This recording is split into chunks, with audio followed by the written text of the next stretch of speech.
Assalamualaikum warahmatullahi wabarakatuh. Selamat pagi dan salam sejahtera bagi kita semua.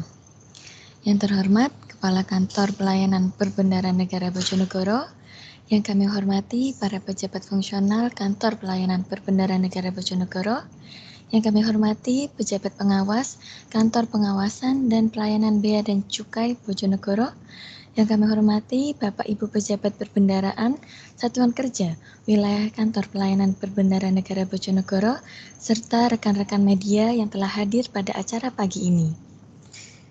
Mengawali kegiatan pada pagi hari ini, marilah kita panjatkan puji syukur atas kehadirat Allah SWT, karena atas rahmat dan karunia-Nya, kita masih diberikan kesehatan dan kesempatan untuk hadir dalam acara press release APBN di wilayah KPPN Bojonegoro, fokus group discussion, evaluasi pelaksanaan anggaran, satuan kerja, kementerian negara atau lembaga, serta monitoring dan asistensi digitalisasi pembayaran belanja negara. Sebelumnya, saya akan membacakan susunan acara pada pagi hari ini. Yang pertama adalah pembukaan, yang kedua adalah menyanyikan lagu Kebangsaan Indonesia Raya, yang ketiga adalah pembacaan doa, yang keempat adalah fokus group discussion, evaluasi pelaksanaan anggaran satuan kerja, kementerian negara atau lembaga, dan monitoring dan asistensi digitalisasi pembayaran belanja negara. Yang kelima adalah press release APBN di wilayah KPPN Bojonegoro. Yang keenam adalah press release APBN, pendapatan bea dan cukai, dan yang terakhir adalah penutup. Bapak Ibu hadirin yang kami hormati, untuk mengobarkan semangat pengabdian kepada nusa dan bangsa, dan untuk berkokoh jiwa nasionalisme, marilah bersama-sama kita menyanyikan lagu Kebangsaan Indonesia Raya. Hadirin dimohon untuk mengambil sikap sempurna.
Hadirin dapat menyesuaikan kembali.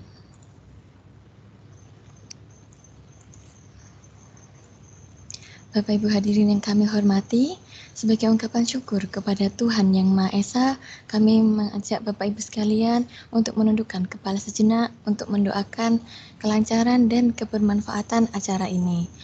Berdoa sesuai dengan kepercayaan agama masing-masing, berdoa disilahkan.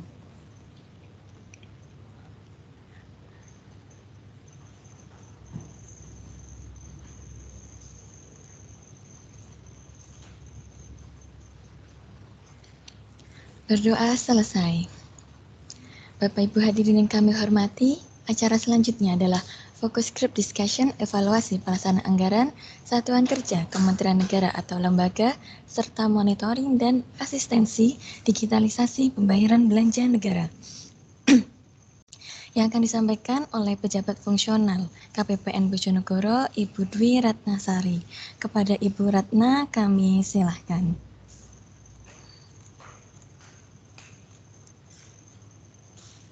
Baik, terima kasih Dek Tasya.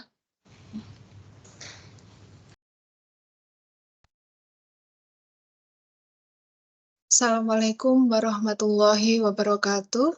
Selamat pagi dan salam sejahtera bagi kita semua.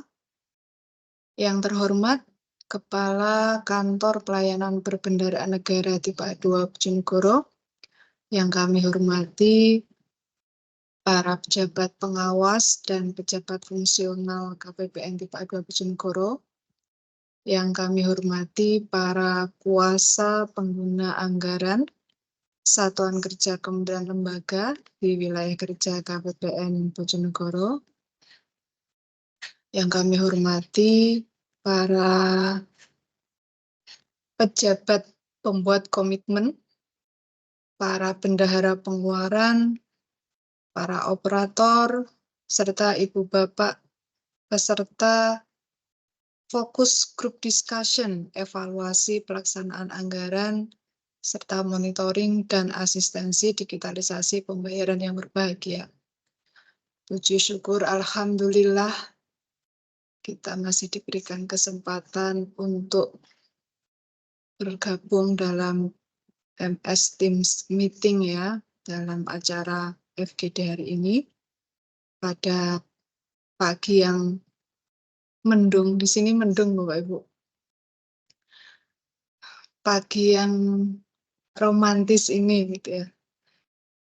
Izinkan kami mengucapkan selamat menunaikan ibadah puasa Ramadan.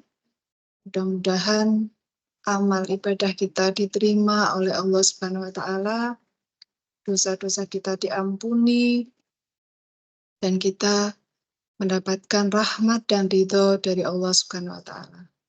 Amin. Ibu Bapak yang kami hormati, pada kesempatan yang berbahagia ini kita akan menyelenggarakan 3 sesi materi.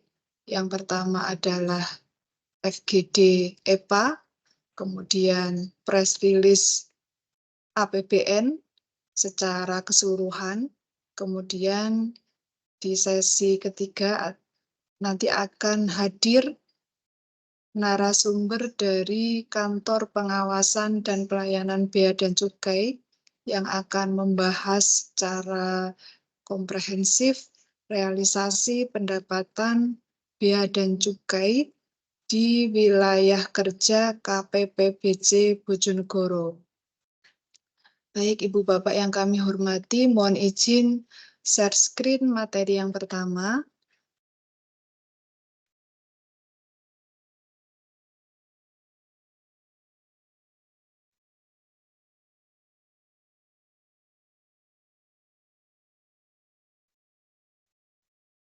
Apakah sudah tertayang, Dek Tasya? Sudah, Bu Ratna. Sudah ya. Ya. Um, ya.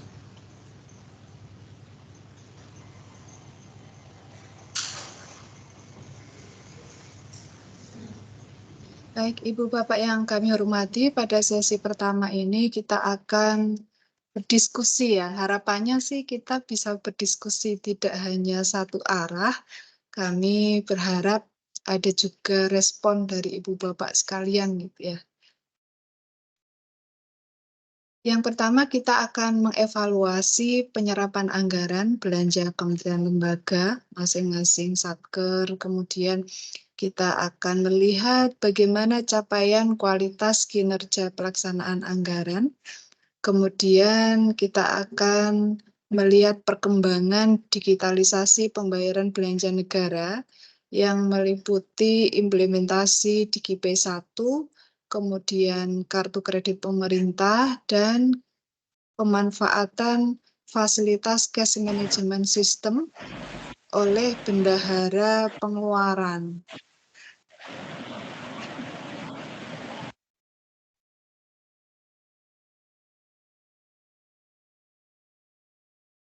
Tadi ada yang bocor ya, saya ulang lagi, stop share.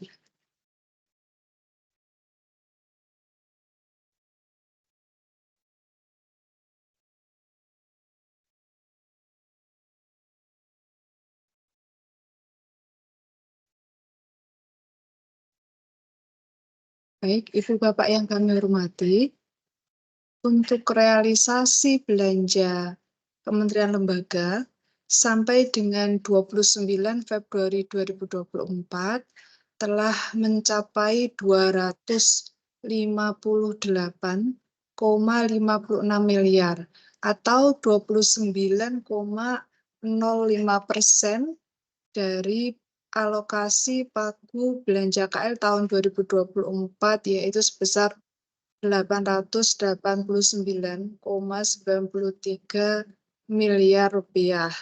Nah, realisasi belanja ini secara persentase mengalami pertumbuhan sebesar 251,01%, dan secara nominal ini naik sebesar 183,37 miliar atau 243,87% dibandingkan periode yang sama di tahun 2023. Nah, kalau dari sisi pagu belanjanya, kita lihat di sini untuk pagu belanjanya mengalami penurunan ya Bapak Ibu di 2023 sebesar 908,41 miliar, namun di 2024 ini hanya 889,93 miliar. Jadi ada penurunan sebesar 18,48 miliar atau terkontraksi 2,03% ya. Nah, kemudian kalau kita menelisik lebih dalam lagi untuk realisasi per jenis belanja, ini juga sangat membanggakan ya Bapak Ibu, baik dari sisi persentase realisasi maupun nominal realisasi, ini menunjukkan kinerja yang sangat bagus. Bahkan belanja barang ini persentasenya itu mencapai pertumbuhan persentase realisasi di 2024 dibandingkan 2023 itu mencapai 739,27% ya Bapak Ibu. Kami mengucapkan terima kasih atas kinerja tinggi dan upaya Bapak Ibu dalam menyalurkan belanja negara untuk mendukung pertumbuhan ekonomi di wilayah Kabupaten Bojonegoro dan Kabupaten Lamongan. Kalau kita mencermati tren realisasi bulanan belanja KL, ini luar biasa Bapak Ibu. Di bulan Februari ini mencapai, ini hanya realisasi Februari saja ya. Di bulan Februari Bapak Ibu itu sudah merealisasikan belanja totalnya itu 22,84% dari keseluruhan alokasi belanja KL. Ini meningkat tajam dan secara nominal ini tumbuh, secara persentase ya, ini tumbuh 337,55% Bapak Ibu. Kalau di tahun 2023 hanya 5,22%, ini meningkat tajam menjadi 22,84%. Ini luar biasa, harapannya nanti di akhir Desember 2024, grafik ini akan semakin menurun ya Bapak Ibu. Karena kita sudah berupaya keras menyalurkan belanja negara di awal tahun, manfaat belanja negara bisa dirasakan oleh masyarakat Bojonegoro dan Lamongan di awal tahun, sehingga di akhir tahun ini tidak terjadi penumpukan belanja. Sesuai grafik ini sudah semakin menurun, ini di 2021 itu yang kuning ya.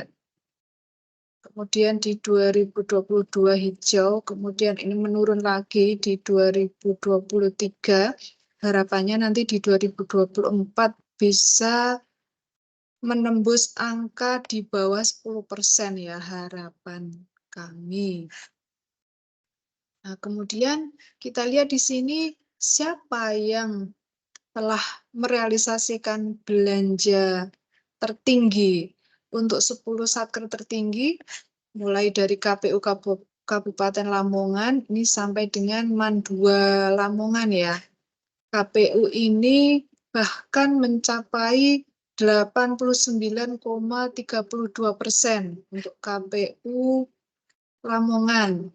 Disusul KPU Bojonegoro 88,28%. Berkaca dari data ini, Bapak Ibu, kalau membaca data ini artinya realisasi belanja Satker ini tidak terlepas dari kebijakan di tingkat pusat gitu ya. Satker KPU ini mampu merealisasikan di bulan sampai dengan 29 Februari itu sebesar 89,32%, tentu saja karena mengikuti time frame pelaksanaan pemilihan umum gitu ya. Nah, kami juga berharap mudah-mudahan seluruh kementerian lembaga yang lain juga dapat mengakselerasi kinerja penyerapan anggaran. Nah, kemudian untuk realisasi belanja 10 satuan kerja kementerian lembaga yang terendah, pertama Bawaslu ya, Sekretariat Bawaslu Kabupaten Lamongan. Ini realisasinya masih 0% karena aktivitas penyaluran belanja baru akan dimulai pada bulan April. Namun demikian, kenapa ini datanya sudah tersaji di tabel ini gitu ya? Karena di Pasatker Bawaslu Kabupaten Lamongan ini sudah tersedia di aplikasi SPAN, SPAN itu mulai awal Februari 2024 sebagai persiapan realisasi di triwulan 2. Kemudian di sini juga ada kantor pertanahan Lamongan yang baru mencapai 4,32%. Kemudian kan Kemenak Lamongan 417892 yang baru mencapai 5,54%. Ini kalau kita mencermati target penyerapan di triwulan 1, sepertinya harus berupaya lebih keras lagi ya Bapak Ibu ya. Kemudian di bulan Februari ini minusnya semakin bertambah nih, Pak 17890 itu Satker Kantor Kementerian Agama Kabupaten Lamongan. Ini sudah terpantau minus sebesar 1,7 miliar. Nah, mudah-mudahan tahun depan tidak terjadi lagi gitu ya. Kabarnya alokasi pagu belanja pegawai akan dipusatkan di Kanwil gitu ya. Meskipun sudah dipusatkan di Kemenak, tapi ternyata masih minus juga gitu ya. Nah, kemudian selanjutnya kita akan melihat capaian kualitas kinerja pelaksanaan anggaran triwulan 1 2024 sampai dengan bulan Februari. Nah, Ibu Bapak yang kami hormati, informasi nilai kinerja pelaksanaan anggaran, baik itu di level satuan kerja KL, unit eselon 1, wilayah dulu ya, wilayah, unit eselon 1, maupun di kantor pusat kementerian lembaga, atau di KPPN selaku kuasa pun, ini dapat diakses melalui aplikasi OMSPAN ya. Alamatnya spanin.kemenkeu.go.id di menu Monef PA kinerja pelaksanaan anggaran. Nah, ketika kita mengakses data dari sisi KPPN selaku kuasa pun sampai dengan Februari, kita lihat di sini dari 8 indikator kinerja pelaksanaan anggaran, terdapat 3 indikator yang nilainya belum optimal. Kalau untuk 5 indikator yang lain alhamdulillah sudah optimal, mulai dari revisi DIPA, kemudian penyerapan anggaran, belanja kontraktual, penyelesaian tagihan, dan dispensasi SPM. Ini nilainya sempurna, sebesar 100.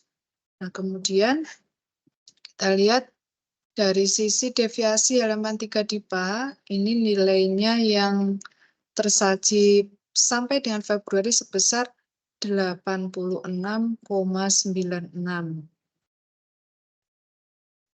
Nilai ini bersumber dari kinerja 50 satuan kerja KL yang berada di wilayah kerja KPPN Bojonegoro.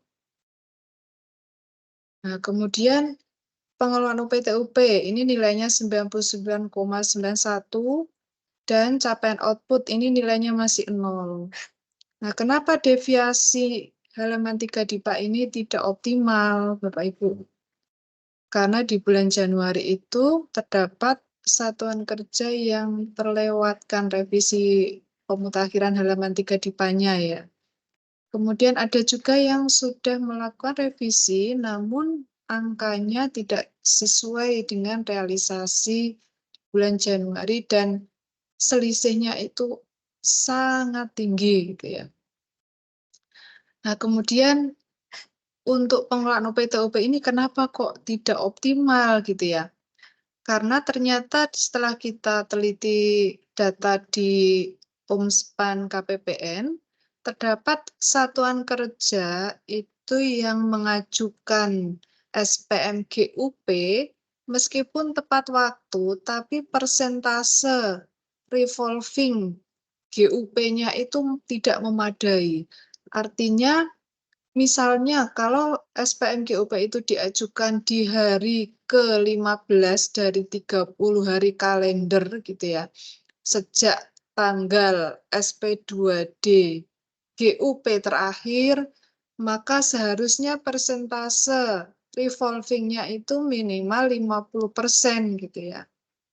Nah, kalau misalnya persentasenya ini tidak memadai, maka nilai kinerja pengelolaan UPT-UP-nya juga tidak akan optimal. Dan itu akan terbawa sampai Desember ya Bapak Ibu. Nah, kami menghimbau pada kesempatan yang berbahagia ini, apabila jumlah UP tunai yang dikelola Ibu Bapak sekalian melebihi kebutuhan pembayaran menggunakan mekanisme UP, silahkan dikurangi UP tunainya, baik melalui mekanisme setoran atau potongan SPM.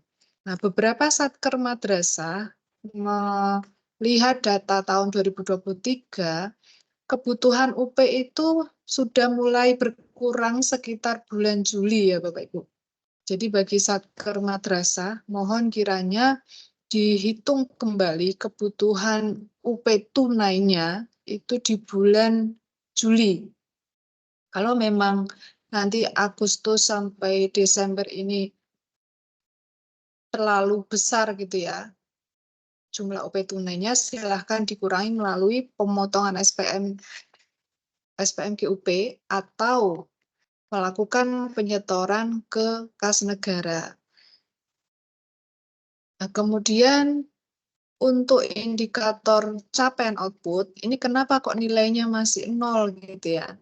Karena sampai dengan saat ini, Bapak Ibu, sesuai surat Kepala KPPN tipe A2 Bojonegoro nomor S93 tahun 2024 tanggal 1 Februari, untuk pelaporan target capaian output dan target output gitu ya. Target output bulan Januari sampai dengan Desember 2024 dan juga pelaporan capaian output bulan Januari dan Februari sampai saat ini masih belum diatur. Nanti kita akan menerima informasi lebih lanjut terkait kapan capaian output maupun target output ini dilaporkan. Nah, saat ini Bapak Ibu, aplikasi SEPAN ini juga sedang dalam pengembangan ya untuk mengakomodir penilaian evaluasi kinerja anggaran terhadap pelaksanaan anggaran.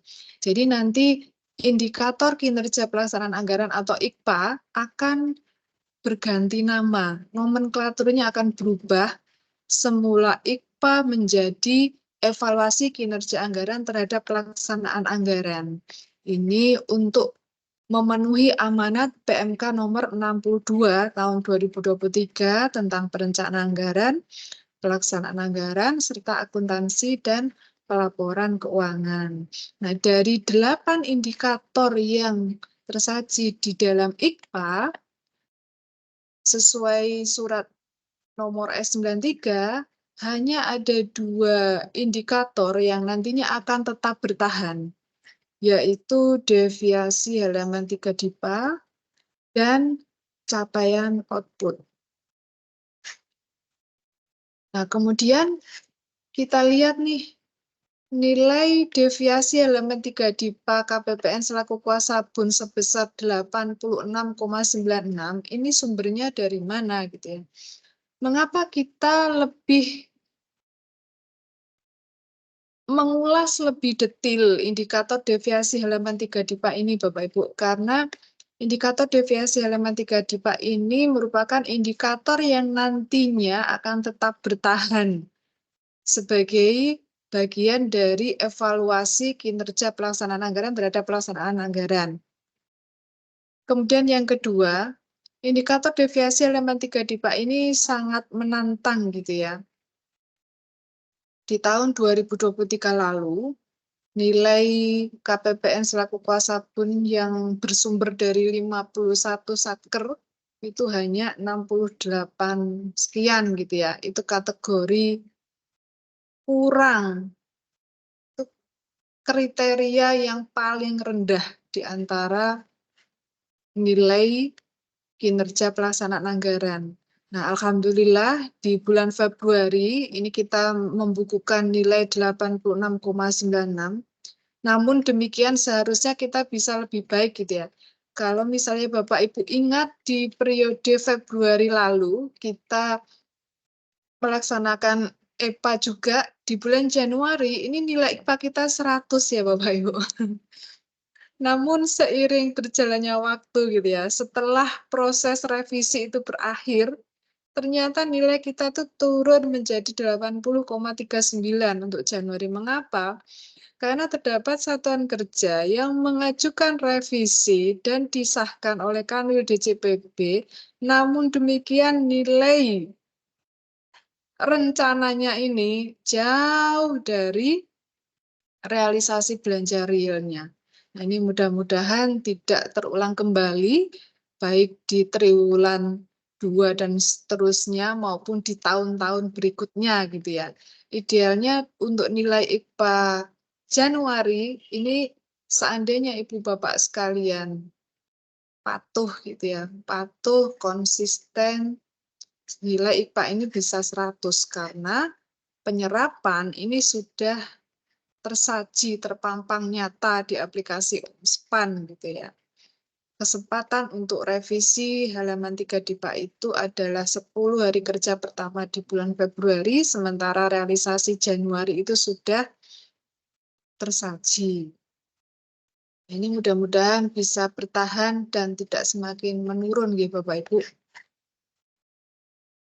Nah, kemudian kita lihat Bapak Ibu, kita breakdown lagi deviasi RPD bulanan 20 satker dengan pagu terbesar. Nah, kita berupaya untuk memantau, ya mudah-mudahan nanti kami juga bisa memantau mingguan gitu ya. Tidak hanya bulanan, tapi juga mengantisipasi mingguan. Mudah-mudahan diberikan kesempatan gitu ya Bapak Ibu. Nah, kenapa kami memantau 20 satker dengan pagu terbesar? Karena begitu terjadi deviasi, ini akan sangat berdampak signifikan bagi kinerja KPPN. Karena deviasi di level KPPN ini adalah akumulasi dari keseluruhan satker. Di bulan Februari ada 50 satker yang menjadi penyumbang gitu ya, penyumbang nilai kinerja KPPN selaku kuasa bun. Nah, kita lihat di sini Bapak Ibu, untuk alokasi Pagudipa terbesar sampai dengan 29 Februari ini adalah kan Kemenak Bojonegoro. Pagudipanya mencapai 120,3 miliar, disusulkan Kemenak Lamongan 119,9 miliar, kemudian Polres Bojonegoro 112,6 miliar. Nah, kita lihat di sini Bapak Ibu.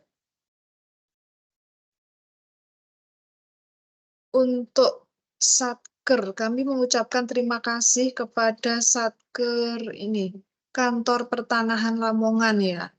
Di sini kita lihat untuk deviasi belanja gawai, kemudian belanja barang, dan belanja modal itu tercatat 0%.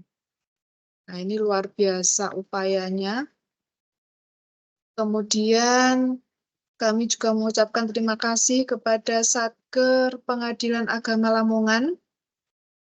Di sini kita lihat deviasi 3 jenis belanja juga 0%.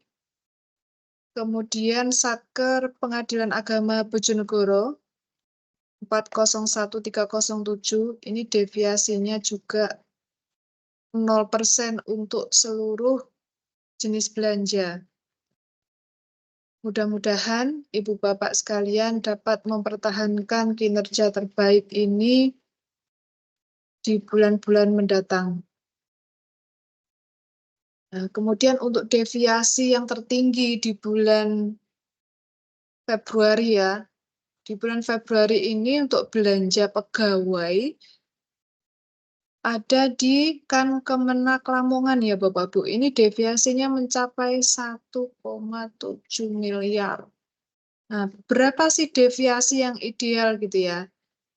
Idealnya ya kami berharap 0% ya Bapak Ibu. Namun di dalam formula penilaian kinerja deviasi elemen 3 DIPA, Bapak Ibu diberikan toleransi deviasi itu sampai dengan 5%.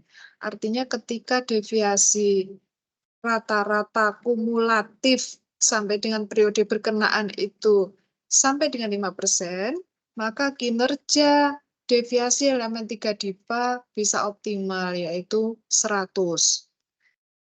Nah, ini yang saya beri warna merah, ini perlu tindak lanjut ya Bapak Ibu. Ini kenapa kira-kira kok deviasinya tinggi sekali di atas 5%? Kan Kemenak Lamongan 417890 ini karena revisinya terlewat gitu ya. Kemudian Polres Lamongan 11,29%, KPU Bojonegoro 24,56%, Kantor Pertanahan Bojonegoro 12,42%, kemudian Lapas Lamongan 5,70%, kemudian Kejari Lamongan 30,02%. Ini untuk belanja pegawai ya. Kemudian ini lebih menyedihkan lagi gitu ya untuk belanja barang. Ini bahkan Satker KPU Kabupaten Bojonegoro itu deviasinya mencapai 19,1 miliar. Atau 37,72%. Nah, kita harus mencermati lagi nih, bagaimana bisa terbentuk deviasi 19,1. Seperti itu ya. Titik mana nih yang perlu kita benahi? Nah, kemudian untuk Polres Bojonegoro ini juga tinggi ya, 1,3 miliar. Ini benar-benar mengguncang kinerja KPPN selaku Pak Sabun ya Bapak Ibu. Kalau deviasinya sudah mencapai miliaran. Kemudian di belanja modal, ini bahkan rungkit 97%, ini rungkit Bayangkara Wahyu Tutuko Bojonegoro. Direncanakan di bulan Februari akan merealisasikan hingga terbit pengesahan atau SP2D itu sebesar 158,9 juta. Namun faktanya Pak Mardi Bu Linda ya, KPA-nya Bu Linda ya, Dokter Linda, Pak Mardi, Mas Indra, Mbak Koti gitu ya. Ternyata hanya merealisasikan 5,2 juta. Hanya kita sudah capek-capek ini memungut pajak, memungut PNBP gitu ya. Dan menyisihkan uang untuk Bapak Ibu sekalian. Nganggur ternyata hanya terserap 5,2 juta sehingga deviasinya itu mencapai 97%. Mudah-mudahan hal seperti ini tidak terjadi lagi di bulan Maret dan seterusnya. Nah, kita lihat ini kantor pertanahan Bojonegoro juga ada deviasi yang tinggi ya untuk belanja modal itu sebesar 22%. Nah, kemudian kita lihat berapa nilai kinerja deviasi elemen 3 DIPA untuk 20 satker dengan pagu terbesar sampai dengan 20 Februari. 20 sampai dengan 29 Februari 2024. Data ini kami tarik dari aplikasi Omspan per 6 Maret 2024. Nah, kita lihat satker dengan pagu terbesar 120,3 miliar ini berhasil mempertahankan nilai kinerja sebesar 100.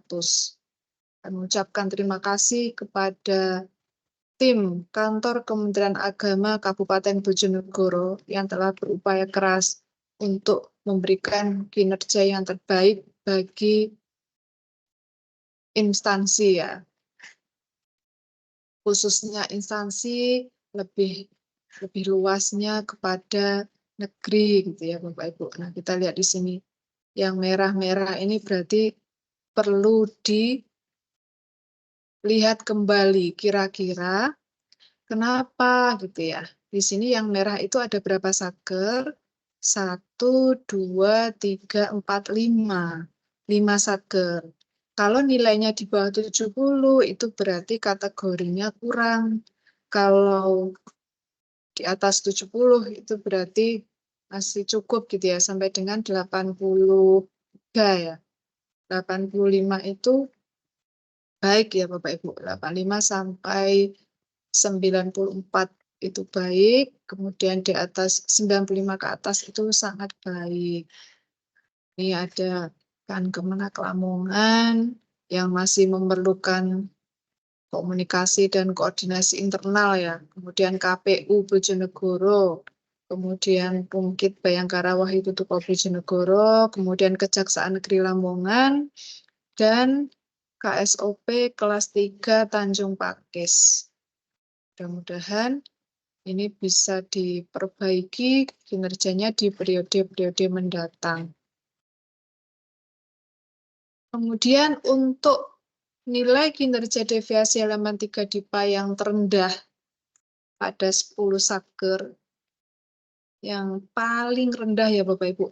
Siapa sih peringkat 1 dari bawahnya gitu? Kantor Kementerian Agama Kabupaten Lamongan. Nah, meskipun pagu DIPA-nya itu hanya 138,6 juta,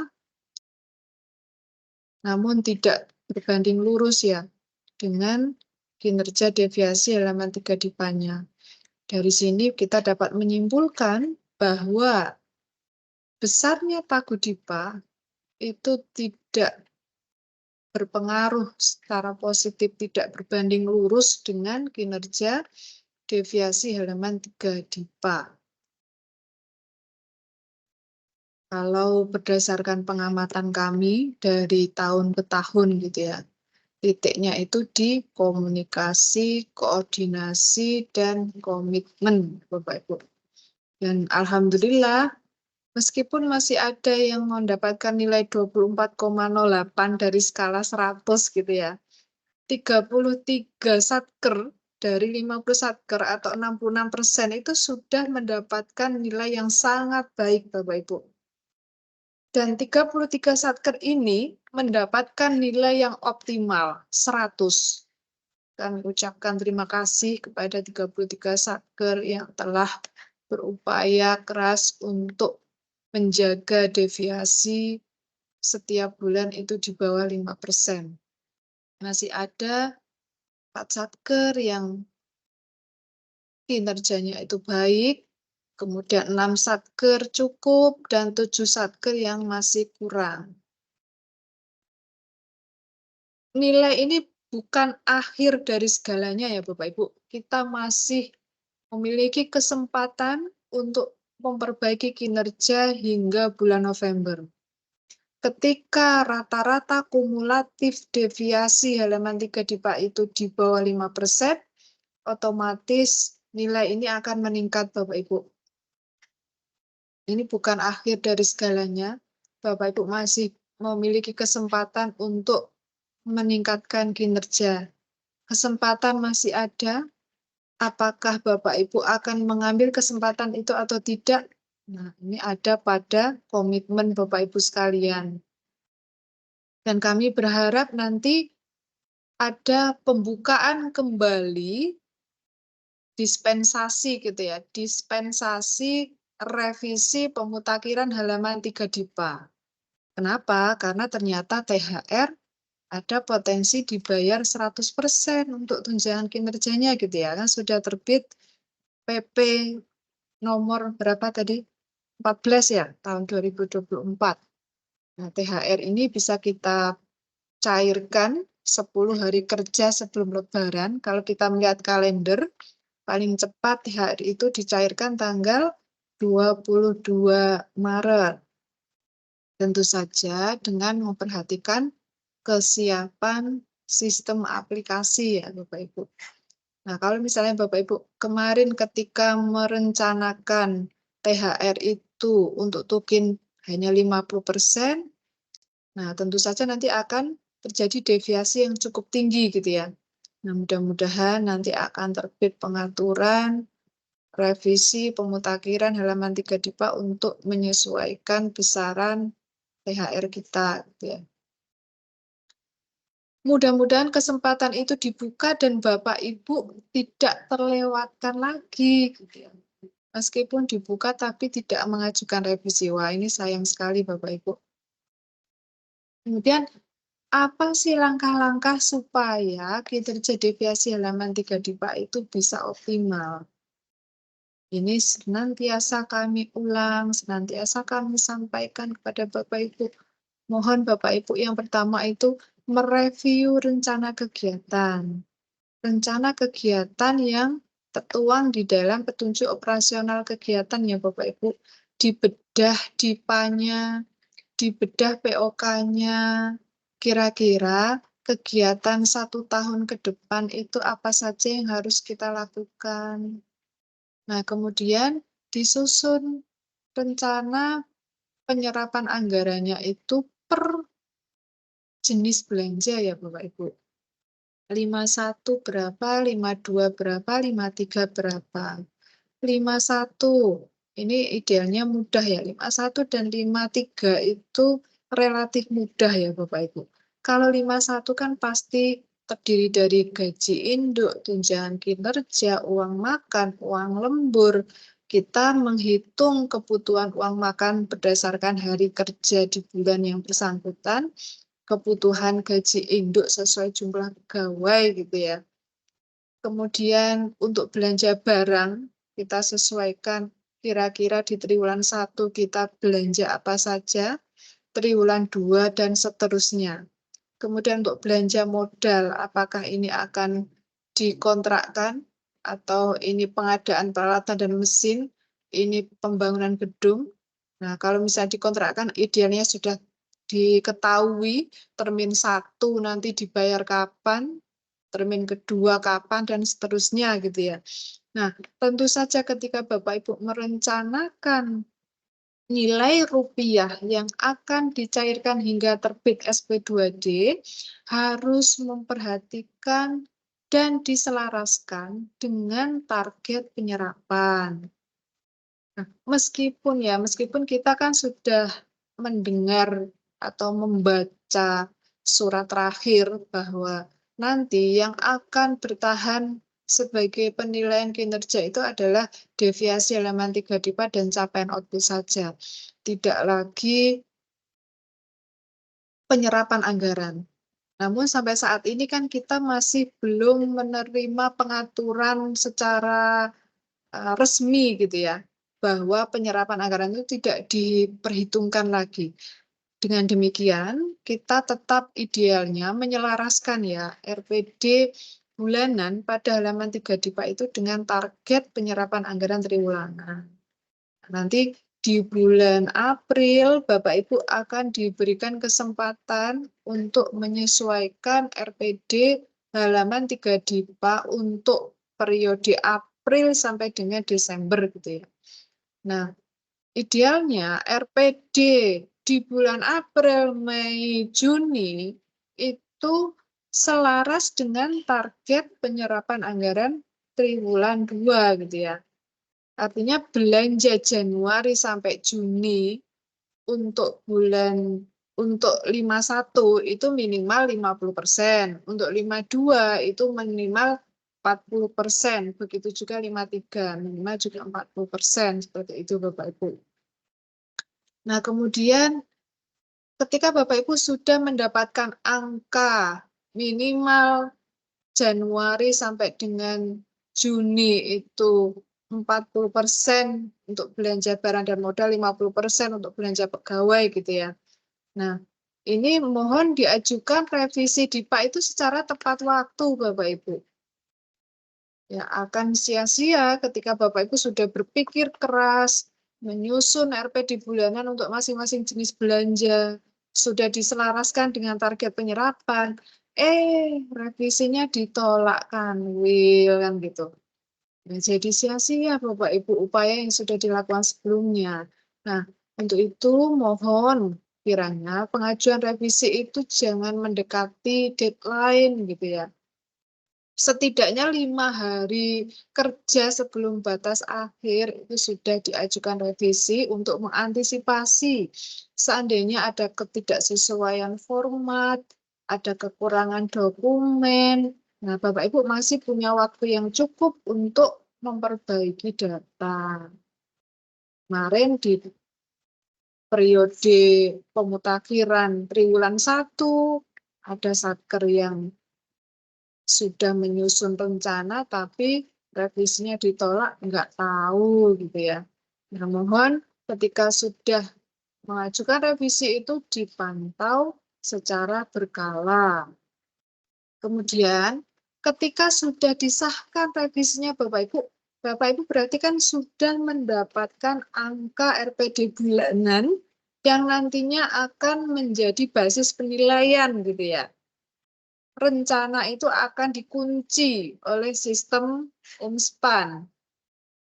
Silahkan dilakukan monitoring secara mingguan, Bapak Ibu. Misalnya di bulan April nanti, belanja barang itu direncanakan 200 juta. Nah, minggu pertama dicek sudah berapa puluh juta, minggu kedua, minggu ketiga, dan seterusnya gitu ya, dan minggu keempat. Nah, ketika minggu ketiga sudah berlalu dan realisasinya itu masih kurang gitu ya. Nah, Bapak Ibu silahkan menginventarisir kira-kira kegiatan mana yang belum terlaksana. Kira-kira berapa nilai SP2D yang bisa menutup kekurangan. Nah, upayakan deviasi itu di bawah 5%. Begitu juga kalau misalnya minggu ketiga itu sudah mencapai target di bulan April 200 juta, dan itu sudah selaras dengan target penyerapan gitu ya. Ya Bapak Ibu stop gitu ya, berhenti merealisasikan belanja hingga terbit SP2D.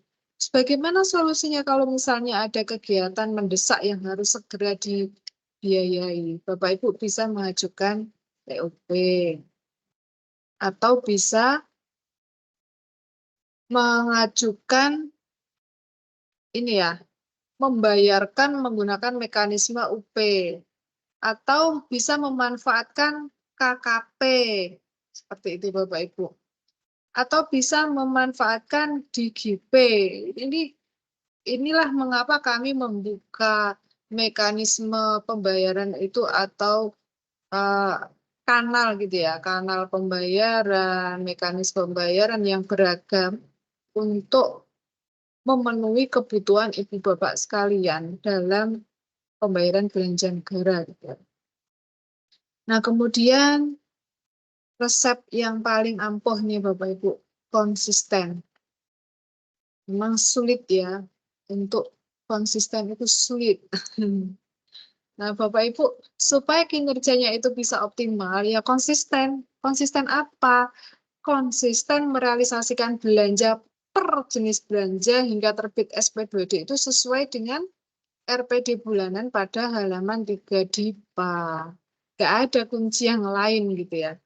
Konsisten. Kalau kemarin sudah menyatakan saya ingin belanja 300 juta, iya ditepati belanjanya 300 gitu ya. Boleh lebih atau kurang, yang penting sampai dengan 5% deviasinya gitu ya Bapak Ibu.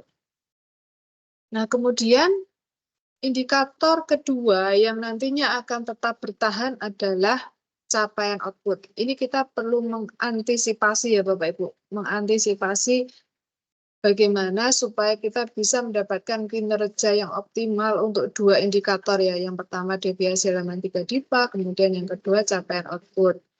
Nah, bagaimana caranya gitu? Bapak Ibu silahkan dilakukan inventarisir seluruh target rincian output dalam DIPA. Ketika Bapak Ibu membuka DIPA, kita akan menemukan halaman 2A ya, informasi kinerja. Nah, di halaman 2 itu tercantum seluruh target rincian output dalam DIPA Satker. Bapak Ibu diminta untuk memberikan layanan 12 bulan, diminta untuk membeli peralatan dan mesin berapa unit, diminta untuk membangun gedung dan bangunan berapa meter persegi, diminta untuk menyalurkan dana BOS kepada berapa siswa. Di situ akan tersaji di DIPA Satker. Nah, kemudian ketika kita sudah mengetahui apa sih target rincian output kita, tetapkan targetnya. Kita susun target RVRO-nya itu setiap bulan berapa, kemudian PCRO-nya itu berapa. Bagaimana saya bisa menentukan target RVRO dan target PCRO? Tentu saja dengan melihat karakteristik kegiatan. Dan kami sudah mengirimkan petunjuk teknis bagaimana menyusun target output untuk setiap satker ya. Karakteristik satker kan beragam, ada beragam contoh ya Bapak Ibu.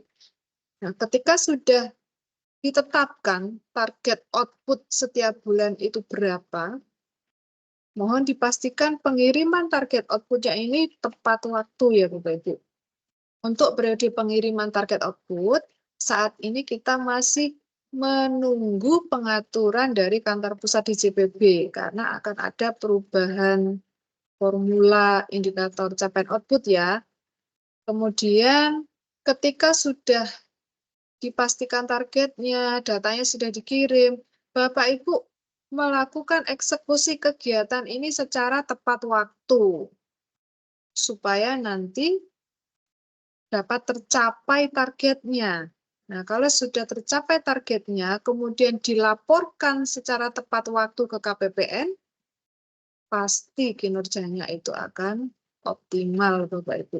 Rumusnya hanya ini. Jadi untuk pelaporan capaian output itu sebenarnya sangat mudah ya Bapak Ibu. Kalau di pengaturan sebelumnya di Per 5 2022, capaian output itu disampaikan ke KPPN paling lambat 5 hari kerja setelah bulan berakhir ya. Dan Bapak Ibu harus memastikan seluruh output di aplikasi Omspan itu statusnya telah terkonfirmasi supaya dapat berkinerja optimal.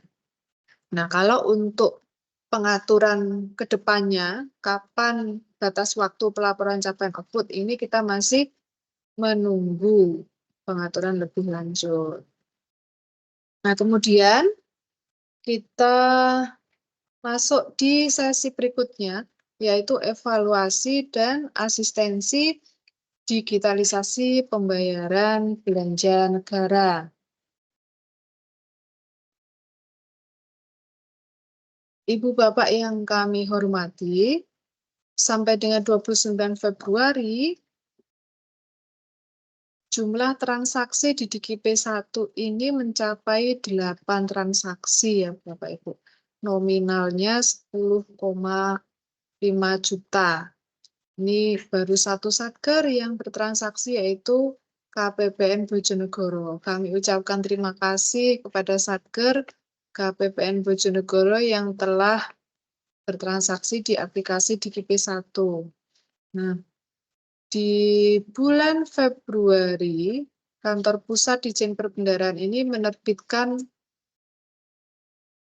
pengaturan terbaru untuk capaian DKP1 ini Bapak Ibu. Artinya tolok ukur keberhasilan implementasi DKP1 ini tidak lagi dilihat dari jumlah satker yang bergabung maupun jumlah vendor yang bergabung.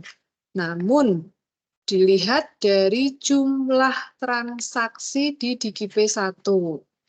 Kita diberikan target triwulan 1 itu sebanyak 50 transaksi. Nah, sampai dengan 29 Februari baru 8 transaksi Bapak Ibu. Baru 16% dari target. Nah, mohon kerjasama Ibu Bapak sekalian, bagaimana supaya DKP1 ini menjadi salah satu pasar kita gitu ya. Salah satu pasar kita, kemudian alat untuk memberdayakan UMKM gitu ya. Nah, Bapak Ibu bisa memanfaatkan aplikasi DKP1 ini untuk menjamin kepastian pengiriman barang gitu ya. Kalau misalnya pengadaan itu di luar kota, kemudian komunikasinya hanya lewat telepon. Nah, ini kan kita belum ada kepastian kapan barang itu sampai gitu ya.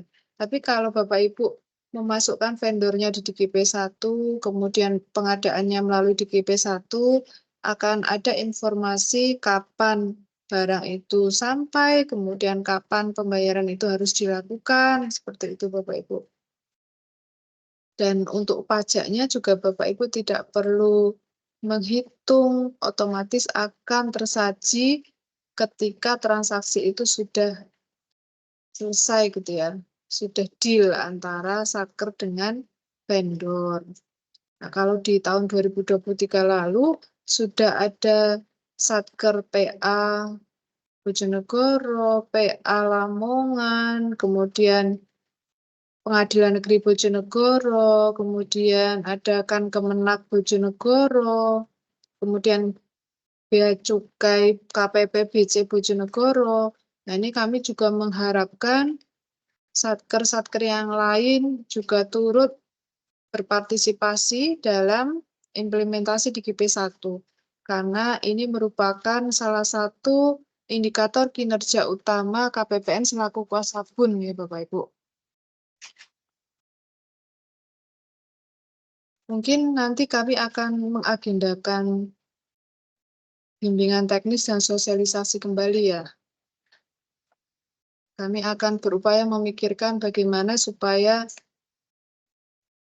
transaksi di DKP1 ini bisa meningkat.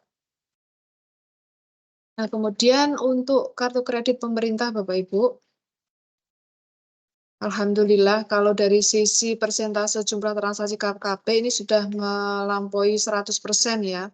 Ini dihitung dari jumlah transaksi, kemudian dikali 100%, dibagi 1 kali satker pengelola UPKKP. Satker pengelola UPKKP sampai dengan 29 Februari itu sebanyak 22 satker ya. Alhamdulillah sudah tercapai targetnya di atas 100%, dan kami menghimbau gitu ya, menghimbau bagi satker yang belum memanfaatkan KKP, mungkin KKP ini bisa menjadi alternatif sumber pembiayaan ya Bapak Ibu. Bapak Ibu tidak perlu revolving, mungkin bisa mengurangi revolving UP tunainya kalau misalnya memanfaatkan KKP. KKP ini untuk apa? Bisa untuk pengadaan ATK, bisa untuk biaya bayar transportasi, bisa perjalanan dinas, untuk biaya penginapan perjalanan dinas gitu ya Bapak Ibu, bisa untuk bayar listrik, dan tidak harus digesek, bisa pengadaan secara online juga gitu ya Bapak Ibu. Nah ini Pengadilan Negeri Bojonegoro sebenarnya tidak wajib KKP, tapi mengajukan KKP. Pertanyaannya, mengapa belum bertransaksi gitu kan?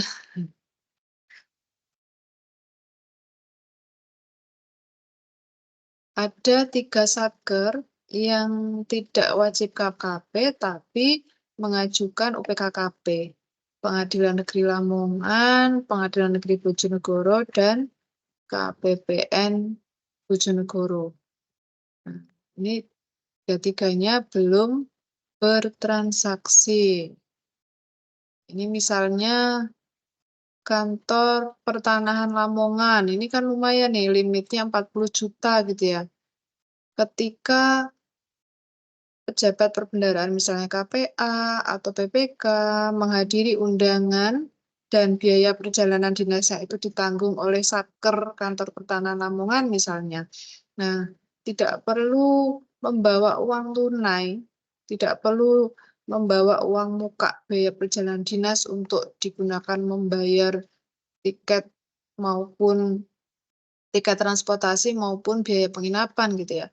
Cukup dibelikan menggunakan KKP ya, dibelikan tiket sama booking hotel itu menggunakan KKP, tidak perlu secara tunai. Nah, ini manfaat dari KKP ya Bapak Ibu. Kita mendorong supaya pembayaran itu bisa dilakukan secara cashless. Untuk jumlah transaksi, ini yang terbanyak di Lapas Lamongan dan Bea Cukai Bojonegoro, masing-masing 10 transaksi, dan secara nilai yang paling besar itu adalah Lapas Bojonegoro ya, sebesar 40,6 juta. Kami ucapkan terima kasih kepada Satuan Kerja yang telah memanfaatkan kartu kredit pemerintah. Dan kami menghimbau kepada 16 satker yang lain untuk mengkomunikasikan dengan pihak bank terkait aktivasi KKP. Kami pun sudah menjalin komunikasi dengan pihak bank gitu ya, bagaimana supaya KKP ini bisa aktif. Ini dari BPS Bojonegoro sampai sekarang belum bertransaksi nih ya Pak Bri ya. Kemudian untuk penggunaan cash management sistem rekening virtual bendahara Bapak Ibu. Ini belum ada pergerakan sama sekali ya Bapak Ibu. Dari bulan bulan apa ya? September ya. September 2023, 16 satker ini masih belum bergerak ya. Maksudnya bagaimana sih CMS itu gitu ya? CMS itu bayarnya itu secara non tunai Bapak Ibu. Secara transfer gitu ya. Misalnya sebelumnya Bu Yanti dari Man 5 Bojonegoro, ini kan mengelola UP tunai 34 juta nggih Bu Yanti. Nah, biasanya Bu Yanti ketika sudah mendapatkan UP 34, kemudian ditarik di teller, terus belanjanya itu dibayarkan secara tunai gitu kan ya. Nah, kita diminta untuk mendorong satker ketika Bu Yanti sudah mendapatkan pencairan SP2 DGUP-nya misalnya senilai 32 juta gitu ya, masuk ke rekening virtual bendahara itu tidak langsung diambil, Bu Yanti, tapi dibiarkan di rekening Bu Yanti, di rekening bendaharanya itu yang BPG itu. Nah, ketika nanti ada tagihan, misalnya ada permintaan pembayaran listrik misalnya. Nah, Bu Yanti tidak perlu mengambil uang itu secara tunai kemudian menuju ke mana ya bayar listrik itu biasanya? Di Telkom itu ya? Atau di Indomaret misalnya. Tidak perlu seperti itu. Cukup dibayarkan melalui fasilitas cash management system. Jadi uang itu nggak perlu diambil dulu. Nah, ini Bu Cici dari MAN 2 Bojonegoro sudah pernah merasakan gitu ya, bagaimana perbedaan antara bayar listrik secara cashless dengan bayar listrik tunai. Kalau bayar listrik tunai kan berarti harus ambil uang dulu, terus harus naik sepeda dulu ke loket pembayaran kan gitu. Nah, kalau misalnya kita pakai cash management system, tidak perlu ambil uang tunai di bank. Tinggal kita buka laptop atau komputer, kita buka fasilitas CMS-nya BRI untuk yang bermitra dengan BRI, kemudian kita masukkan ID tagihannya, selesai. Ini semua harusnya punya tagihan listrik kan ya. Bisa dicoba ya Bapak Ibu.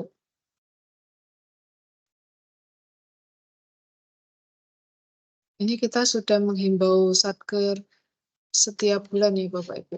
Mungkin kita perlu memikirkan kendalanya itu seperti apa. Sampai sekarang kok masih belum beralih gitu ya. Lebih senang datang ke teller dan membawa uang tunai gitu ya. Untuk Kemenak Bojonegoro ini masih ada min pandan ini ya. Padahal 3 min yang lain itu sudah memanfaatkan CMS. Kemudian untuk belanja kontraktual ya Bapak Ibu. Meskipun kabarnya belanja kontraktual ini tidak lagi menjadi indikator kinerja pelaksanaan anggaran, namun kami tetap menghimbau karena sampai sekarang pun belum ada pengaturan yang lebih lanjut gitu ya. Kami tetap menghimbau bahwa untuk pengadaan belanja modal yang sifatnya itu sekaligus dengan nilai sampai dengan 200 juta agar dieksekusi sampai terbit SP2D itu pada triwulan 1 Bapak Ibu. Nah, kalau misalnya dibayarkan dengan mekanisme LS kontraktual untuk belanja modalnya ini, dengan nilai kontrak di atas 50 sampai 200 juta, ini mohon kiranya SPM itu diajukan ke KPPN paling lambat 26 Maret ya Bapak Ibu. Kenapa 26 Maret? Karena untuk SPM LS kontraktual nilai di atas 50 sampai 200 juta, ini tanggal jatuh temponya kan 2 hari kerja setelah validasi pejabat penandatangan SPM. Nah, kalau Bapak Ibu melakukan validasi 26 Maret, diajukan 26 Maret, itu pasti akan terbit SP2D tanggal 28 Maret. Itu sudah batas akhir banget. Kalau Bapak Ibu validasi PPSPM-nya 26 Maret, diajukan 27 atau 28, boleh juga. Namun dipastikan tidak ada kesalahan gitu ya. Karena kalau ada kesalahan kan tidak punya waktu lagi untuk memperbaiki. Kami sangat menganjurkan paling lambat diajukan 26 Maret supaya nanti terbit SP2D 28 Maret. Syukur-syukur kalau bisa diajukan sebelum 26 Maret gitu ya. Ini kita menyampaikan informasi ini supaya Bapak Ibu sesuai jalur gitu ya. Nah, pertanyaannya bagaimana kalau misalnya ada kontrak nilainya di atas 50 sampai 200 juta terus diterbitkan SP2D-nya di triwulan 2 ya kami akan berupaya untuk mencegah penggunaan mekanisme LS kontraktualnya gitu ya. Kita upayakan menggunakan mekanisme yang lain. Terima kasih. Alhamdulillah untuk sesi pertama kita sudah selesai. Kita lanjutkan atau mungkin ada pertanyaan Bapak Ibu. Saya tuh penasaran banget. Biasanya Bu Yanti itu semangat banget loh ya untuk Mbak mendukung Sari mau program-program. tanya. Oh iya. Oh iya ini. Silahkan Mbak Yunis. Gimana Mbak Yunis? Silahkan Mbak Yunis. Iya Mbak Sari. Saya mau tanya, apa ada kendala atau permasalahan untuk aplikasi DigiPay ya Mbak Sari ya? Karena sebenarnya kami sudah mau belanja lewat DigiPay sejak Januari itu. Cuman kendalanya pada saat kita klik proses negosiasi, kita tidak muncul di klik PPK-nya itu nggak muncul gitu loh. Oh, okay. Baik Mbak Yunis, saya sebelum update chat gitu. Okay. Saya perlu melihat aplikasinya nggih Mbak Yunis. Nanti kita coba Zoom nggih. Kita coba Zoom meeting sudah sampai mana prosesnya supaya nanti kita bisa lihat nggih. Nanti kita jadwalkan nggih Mbak Yunis. Nggih, nanti sore bisa. Siap Mbak Sari. Terima kasih Mbak Sari. Nggih. Terima kasih Mbak Yunis. Kemudian Bu Yanti, bagaimana ceritanya Bu Yanti? Bu Yanti kenapa lebih senang ke teller Bu Yanti? Sebetulnya nggak senang beratnya, pengennya mencoba. Cuma karena belum pernah jadinya itu takut sebelum mencoba. Pingin sih sebetulnya sudah ada angan-angan untuk pengen mencoba senilai ya nggak banyak dulu lah, mencoba dulu gitu ya, kayak listrik, kayak internet itu kan sudah pasti kan. Pengennya mencoba, tapi saya takut sebelum mencoba karena belum pernah gitu loh. Pingin sih Bu Ratna. Coba nanti saya hubungi BRI-nya nggih. Lah itu loh Untuk proses bola awalnya gitu ya. itu seperti apa gitu loh Bu Ratna. Prosesnya itu saya harus kemana, harus bagaimana gitu loh. Tapi kalau mungkin sudah apa namanya sudah pernah ya sekali, mungkin ya lancar jaya Bu Ratna. Karena belum pernah mencoba jadi takut dulu. Takut salah nanti dan gimana gitu. Sudah ada angan-angan kemarin dari beberapa bendahara satker lain itu kok pengen mencoba dulu, pengen mencoba sebetulnya. Ayo tahun ini mulai gitu tapi belum. Mudah-mudahan bisa dimulai nih Bu Yanti. Langkah pertama tentu saja menghubungi pihak bank untuk aktivasi tokennya, iya. Itu. Setelah aktivasi ke pihak bank, terus kemana lagi kita harus bagaimana gitu Ratna. Sudah selesai. Ketika sudah aktif tokennya, itu nanti sudah bisa digunakan untuk bertransaksi Bu Yanti. Oh gitu ya. Kalau melihat ceritanya Bu Ratna sih katanya gampang gitu ya. Dan aku pingin setelah Bu Ratna memberi pengarahan kayak itu ya pingin mencoba. Cuma mau melangkah itu loh kok abot banget. Ini mumpung bulan Ramadan saya tak berdoa, ya Allah berikanlah kemudahan bagi Satker untuk memanfaatkan CMS. Mungkin kalau sudah tahu rasanya yaitu Bu Ratna mungkin tidak hanya cuma listrik dan internet mungkin sing kayaknya bisa pakai CMS ya paling. Iya, enak banget Bu Yanti. Misalnya ya perbandingannya itu loh. Misalnya kita membayar listrik menggunakan CMS itu hanya butuh sekitar beberapa menit. 5 menit mungkin ya. Tapi kalau kita menggunakan uang tunai, kan ada proses kita harus mengambil uang dulu, antri di teller. Kemudian kita harus menghitung uang dulu gitu kan. Belum lagi susu kita memastikan pengembaliannya itu cocok dan sebagainya. Ini memangkas banyak sekali proses. Padahal dulu itu sudah berniatan Bu Ratna untuk tahun ini, mulai tahun ini itu mau mencoba, tapi kok ya itu dari beberapa bendahara dari satker lain gitu ya. Ayo yuk jajal gitu. Orang usah kesek sing sudah pasti-pasti aja, ayo kita coba pakai CMS gitu. Paling enggak pakailah gitu. Cuma kok karena belum bisa, belum pernah gitu tadi loh. Harus kemana, terus harus bagaimana kita gitu. Nggih. Coba nanti kita komunikasi sama pihak-pihak ini juga. Nggih. Baik, terima kasih Bu Bapak atas partisipasi aktifnya. Untuk selanjutnya kita lanjutkan sesi yang kedua. Di sini telah hadir bersama kita Pak Habib Ihsanuddin.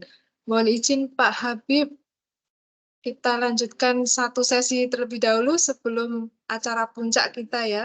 Pemaparan dari Pak Habib Ihsanuddin, Kepala Seksi Perbendaraan. Ya, siap Bu Ratna ya. Baik Ibu Bapak yang kami hormati, mohon izin share screen materi untuk press release APBN.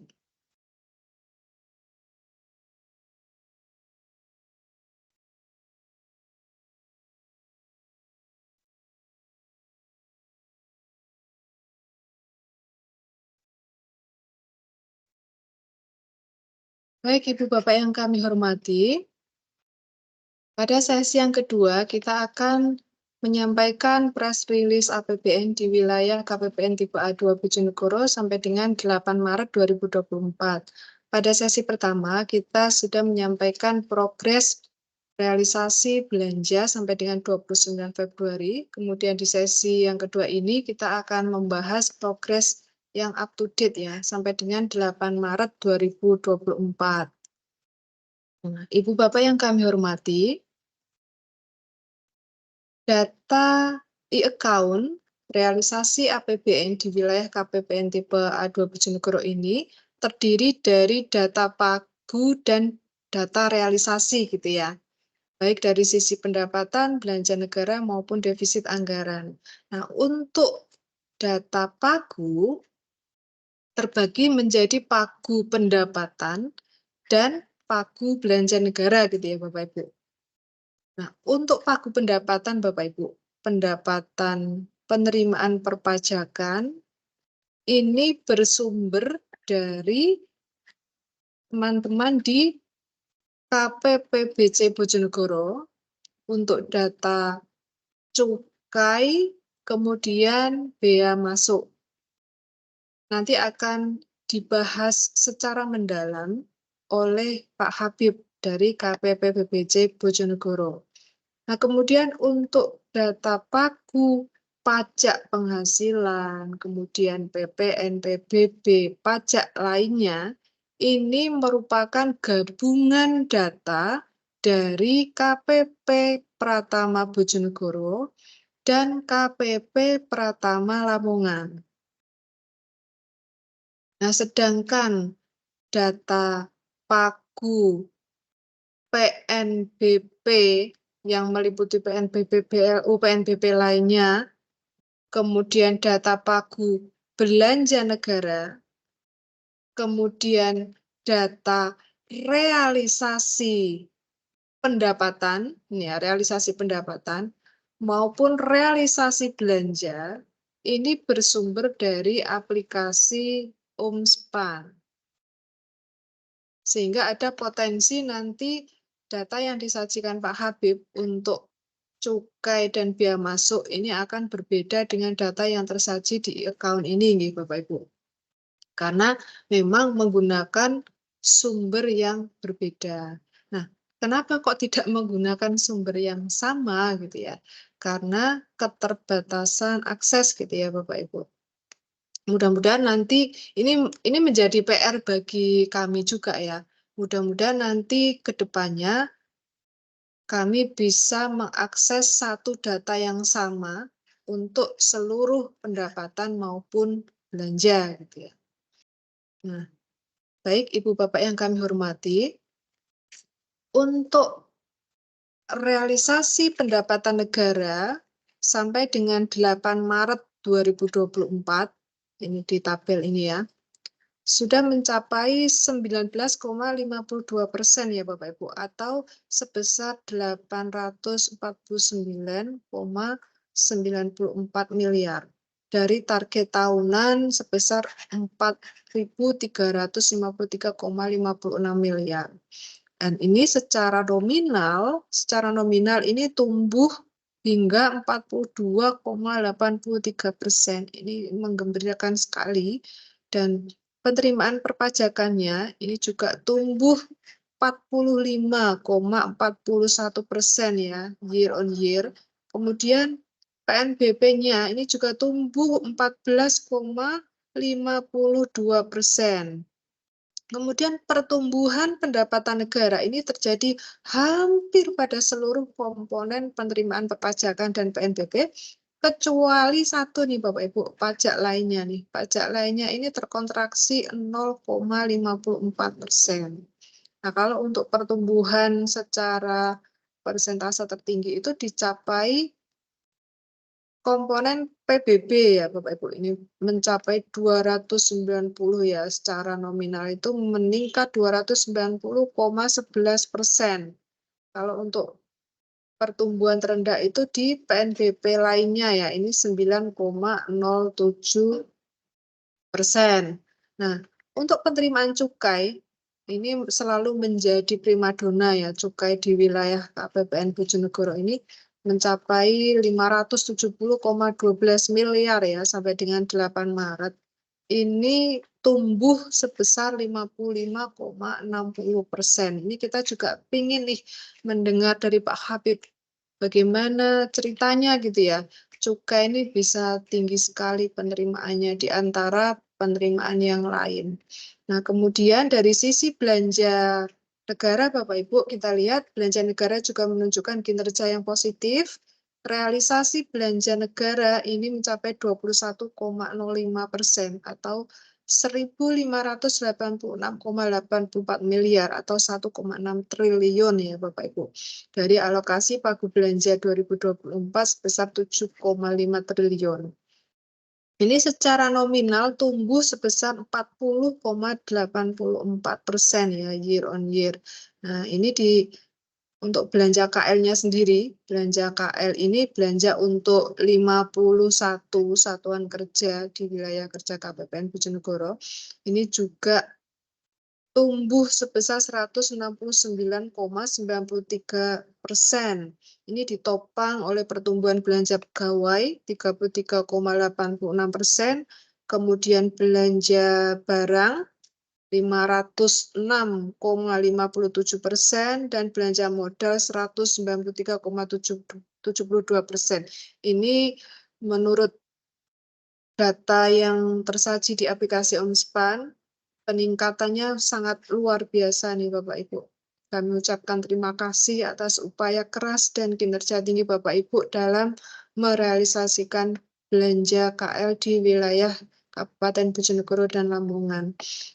Nah, kemudian dari sisi transfer ke daerah, Bapak Ibu, kita lihat di sini, untuk transfer ke daerah juga secara nominal tumbuh sebesar 26,70% ya.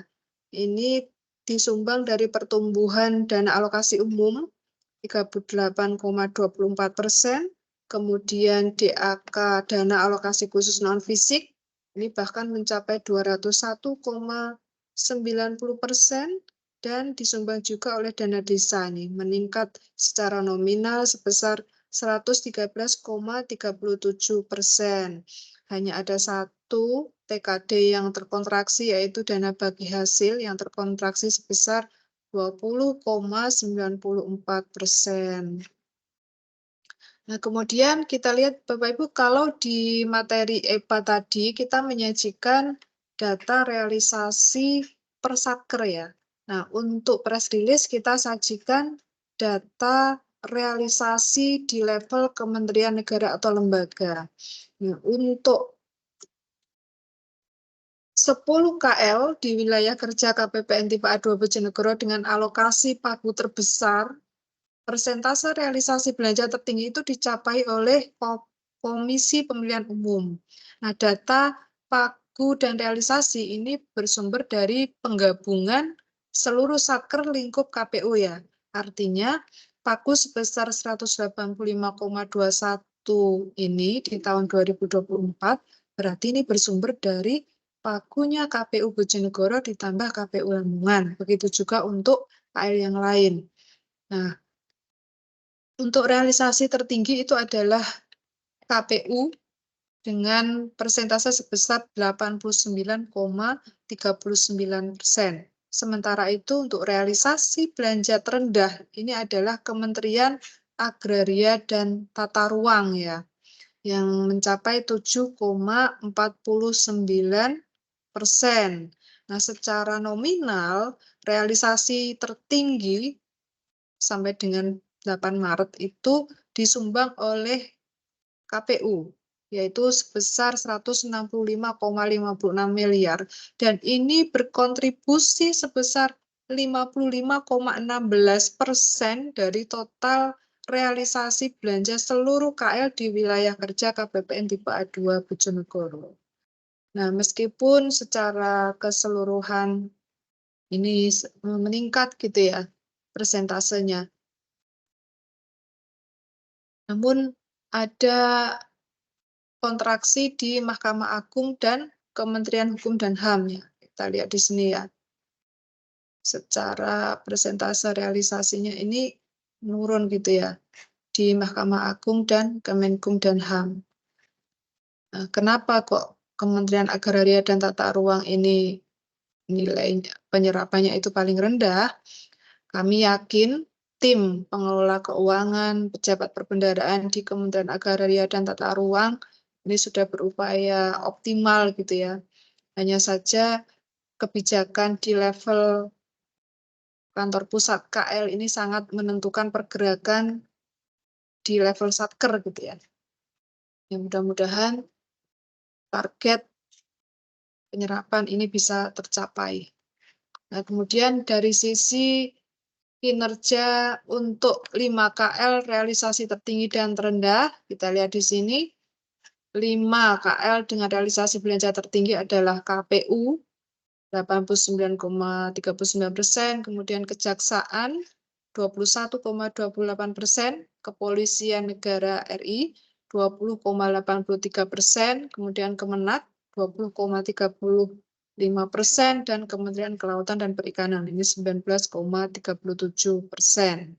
Nah, sedangkan untuk kementerian lembaga dengan realisasi belanja terendah ada 5 KL. Yang pertama adalah Bawaslu, ini masih 0% karena memang DIPA-nya baru tersaji di SPAN itu awal Februari dan rencana realisasi pertama itu di bulan April gitu ya. Kemudian Kementerian Agraria dan Tata Ruang ini baru 7,49%. Kementerian Keuangan 14,52%, BPS 15,75%, dan Kemenkum dan HAM 15,82%. Nah, data ini idealnya menjadi early warning gitu ya bagi kita. Rendahnya penyerapan ini karena memang kebijakan di level kantor pusat yang tidak mendukung tingginya penyerapan anggaran, atau karena ada permasalahan yang lain gitu ya. Ini yang perlu kita antisipasi bersama supaya target atau penyerapan anggaran ini bisa optimal nih Bapak Ibu. Baik, terima kasih. Demikian sesi press release APBN. Untuk selanjutnya kita akan mendengar bersama paparan dari Pak Habib. Demikian Bapak Ibu yang dapat kami sampaikan. Kami ucapkan terima kasih atas perhatian dan partisipasi aktif Ibu Bapak sekalian. Mohon maaf apabila dalam penyampaian materi pada kesempatan hari ini terdapat hal-hal yang kurang berkenan. Kami akhiri. Wabillahi taufiq wal hidayah. Wassalamualaikum warahmatullahi wabarakatuh. Waalaikumsalam warahmatullahi wabarakatuh. Terima kasih Ibu Ratna atas penyampaian materinya. Bapak Ibu hadirin yang kami hormati, acara selanjutnya adalah penyampaian materi press release pendapatan, press release APBN, pendapatan Bea dan Cukai yang akan disampaikan oleh Kepala Seksi Perbendaraan KPPBJ Bojonegoro, Bapak Habib Ihsanuddin. Kepada Bapak Habib Ihsanuddin, kami silahkan.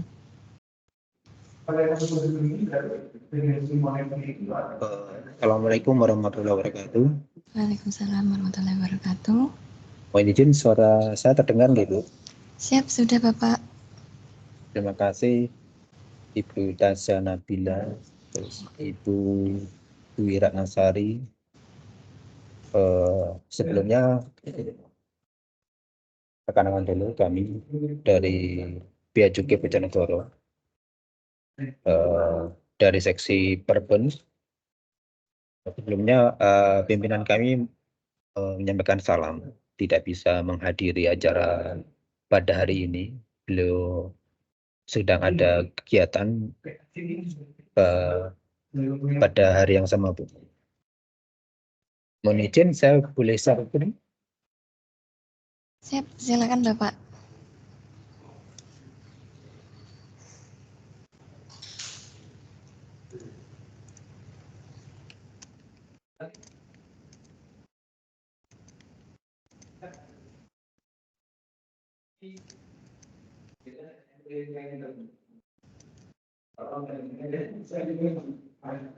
Terima kasih.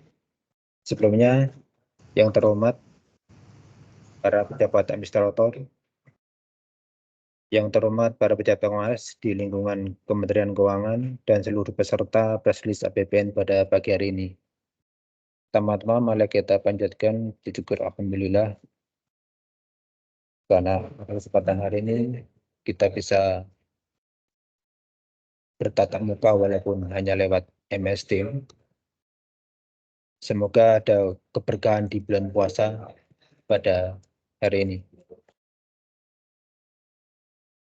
Sebelum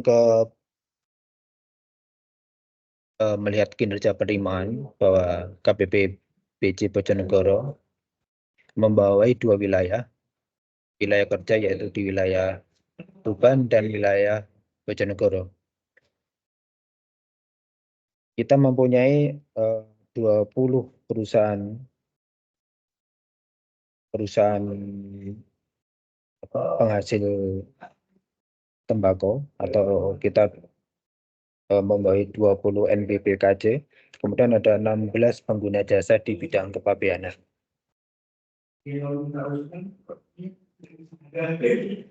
Bahwa relasi penerimaan tadi sudah disebutkan Bu Dwi Ratna, memang ada perbedaan sedikit teman sangat minor, bahwa sampai dengan 8 Maret komposisi penerimaan kami adalah dari biaya masuk dan cukai.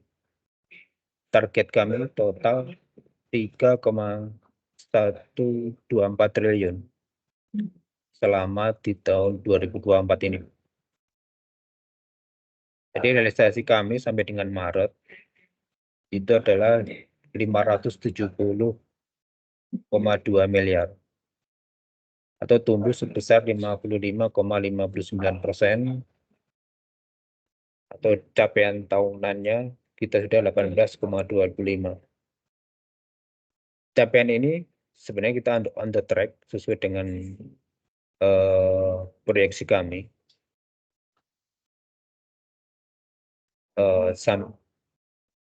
Sampai dengan akhir Maret, proyeksi kami sekitar 751 miliar atau capaian trajektori kita sekitar 105,19%.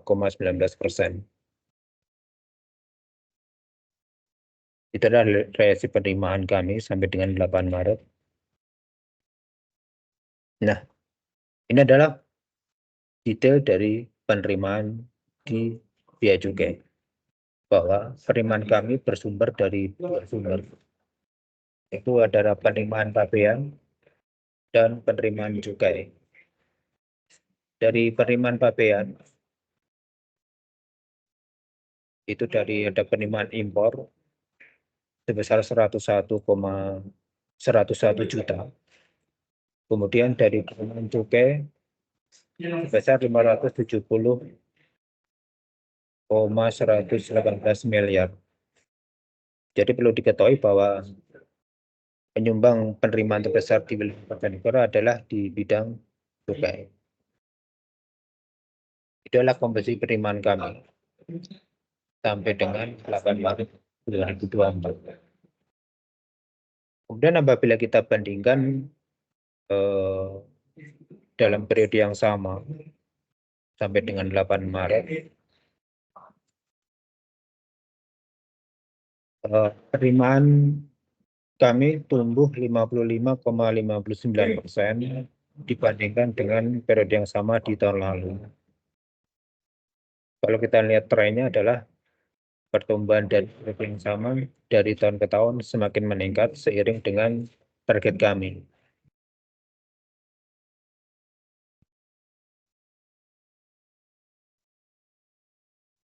Apabila kita melihat tren penerimaan 5 tahun terakhir, bahwa realisasi penerimaan kita untuk 1 tahun anggaran tercapai di antara 100 sampai 125% dari target APBN dari data 5 tahun terakhir.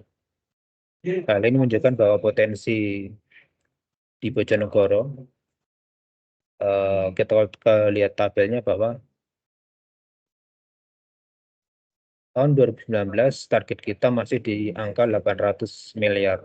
Dan di tahun 2023 ini, capaian kita di 3,1 triliun. Dan target kami di tahun 2024, 3,124 triliun.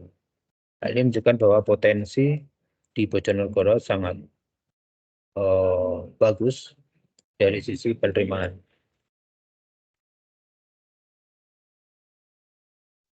Nah, kemudian tren produksi hasil tembakau. Jadi bagaimana bisa tercapai target kami bahwa memang produksi hasil tembakau di Bojonegoro di 2 bulan ini, kalau kita melihat periode Januari dan Februari, itu total kita naik 48%. Atau kalau di dalam miliar batang, kita di tahun 2024 ini produksi batangnya adalah 1,14 miliar batang. Jadi ini adalah produksi hasil tembakau kami. Isu-isu di kami adalah untuk mencapai penerimaan sampai dengan akhir tahun bahwa adanya hambatan beritu kenaikan cukai rata-rata 10% per 1 Januari 2024. Ini adalah salah satu hambatan dari penerimaan cukai di Bojonegoro. Akan tetapi bahwa perlu diketahui bahwa kita juga ada isu yang positif bahwa di Bojonegoro sudah mulai adanya perusahaan yang ekspor hasil tembakau. Itu merupakan gambaran bagaimana Bojonegoro merupakan salah satu produsen hasil tembakau. Kemudian ada beberapa produsen besar itu mengalihkan produksi dan menaikkan produksi di wilayah Bojonegoro. Kemudian terdaftarnya produsen-produsen baru hasil tembakau di wilayah Bojonegoro. Jadi ini adalah yang mendukung, yang memberikan kita optimis bahwa di tahun 2024 ini dari sisi penerimaan cukai, insya Allah kita akan bisa memenuhi. Mungkin itu gambaran dari kami, Bu, para peserta press release pada pagi ini. Bila ada kurangnya kami mohon maaf. Assalamualaikum warahmatullahi wabarakatuh. Waalaikumsalam warahmatullahi wabarakatuh. Terima kasih Bapak Habib atas penyampaian materinya. Bapak Ibu yang kami hormati, akhirnya sampailah kita ke penghujung acara. Kami ucapkan terima kasih atas kehadiran dan partisipasi Bapak Ibu sekalian. Atas nama seluruh panitia penyelenggara, kami mohon maaf apabila terdapat perkataan ataupun perbuatan kami yang kurang berkenan. Wabillahi taufiq wal hidayah. Wassalamualaikum warahmatullahi wabarakatuh. Waalaikumsalam warahmatullahi wabarakatuh.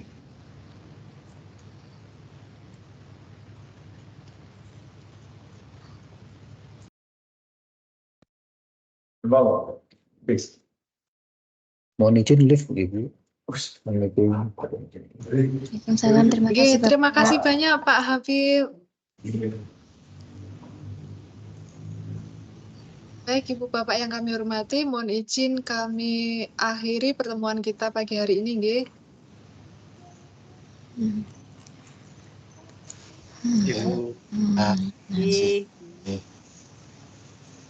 Assalamualaikum. Waalaikumsalam.